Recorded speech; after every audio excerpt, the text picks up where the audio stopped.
So should you buy in a limited company or your personal name?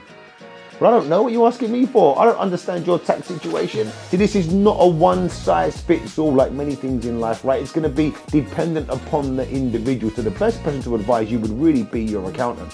But I can give you 5 things that should be top of your list for you to consider before making that choice.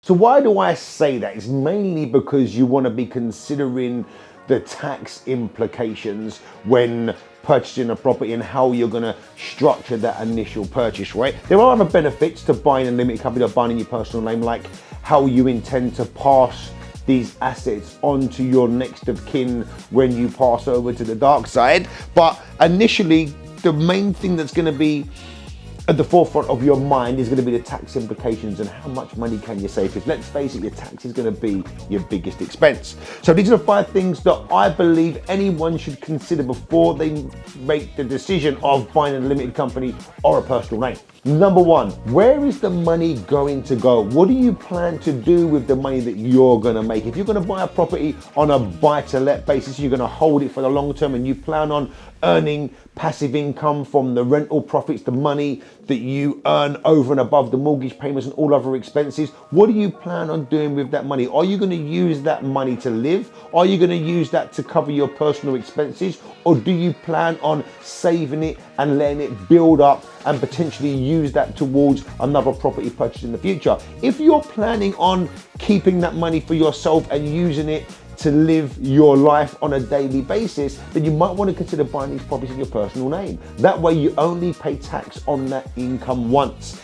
If you own a property in a limited company and there's a rental profit on a monthly basis or any form of profit, that profit is the limited company's profit, not yours. Even though you're the director or the shareholder, that profit is the limited company's, and the limited company will pay tax on that earning, on that gain. If you then withdraw that money from the limited company, there's a strong chance that you're going to be paying tax on that income, meaning that same pound note could potentially be taxed twice.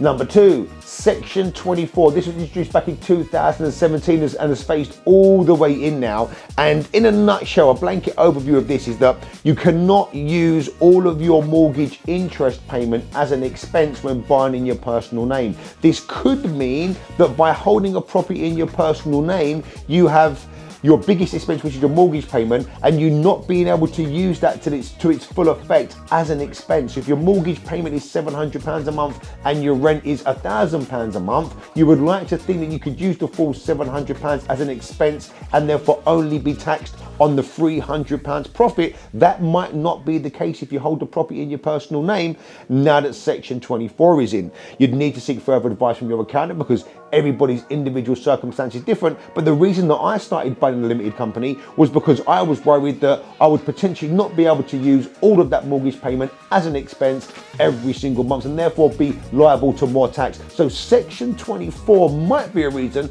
as to why you would consider buying your properties in a limited company.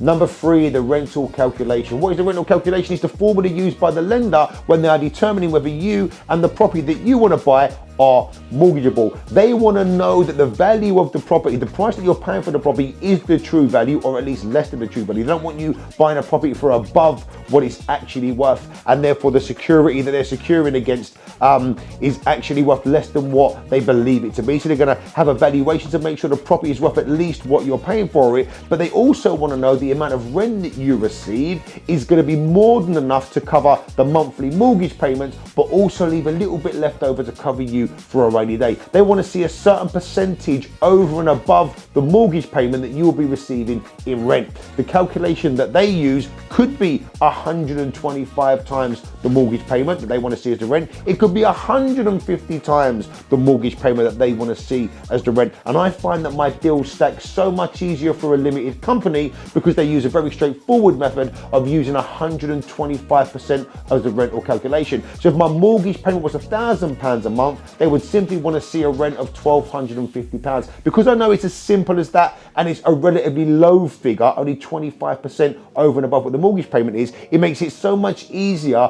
for me to stack my deal. So I prefer buying in a limited company on a buy-to-let basis because it's easier to stack the remortgage or the mortgage on the purchase of the property. Okay, point number 4, a negative towards buying in a limited company. Your interest rate is pretty much always going to be higher. And as a general rule of thumb, I like to say 1%. So whatever rate you could possibly get in your personal name, be prepared to pay at least 1% higher in the limited company name. So if you could get in your personal name right now an interest rate of 2.5%, an APR, an annual percentage rate, the rate in which the lender's going to charge you to borrow the money, their interest, their earnings could be 2.5%, for example, in your personal name. If that was the case, then when buying in a limited company, it's going to more than likely be 1% higher, 3.5%. For every £300,000 you borrow, that's an extra £3,000 per year, £275 per month roughly, that you'll be paying extra for the privilege of buying in a limited company. Point number 5 is the lower amount of lenders that you will have available to you when buying in a limited company. See, there are so many lenders on the market and so many mortgage products available from those lenders, but the options available to you will be drastically reduced when you buy in a limited company. You'll still be liable for the mortgage. 9 times out of 10, you will have to sign as the guarantor for the mortgage. So even though the property is being purchased by the limited company, the lender will credit check you, the lender will assess you, and the lender will expect you to sign as the guarantor. So if the limited company for whatever reason doesn't keep up the mortgage payments, it'll be your neck on the block. You're not going to get away from that, but the amount of lenders that you can go to will be greatly reduced when buying in a limited company. So therefore there's less options available, and not only a higher rate that you'll be paying, but it could quite possibly be that your other expenses, your overheads are going to come to a lot more, like your arrangement fee, your survey fees, dual representation by solicitors, an additional legal fee. Overall, your expenses will 9 times out of 10 be higher when buying through a limited company.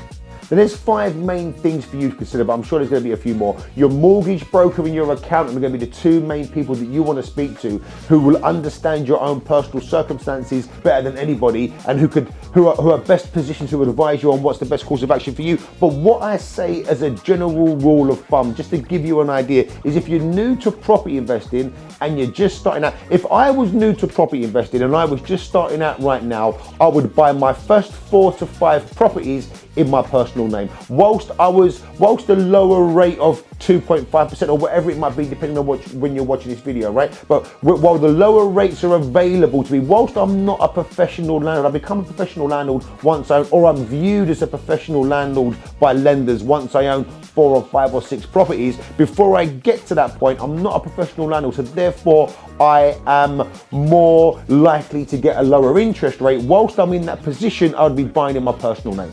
The minute I own enough properties to be viewed by a lender as professional, which is probably around 4 or 5, and then the rate that I would receive from that lender would jump from the lower rate, which today is around 2.5, up to whatever it might be, 3.54. The minute that happens, I would then probably jump ship and start buying in a limited company. But where are you going to go? To your mortgage broker and your accountant.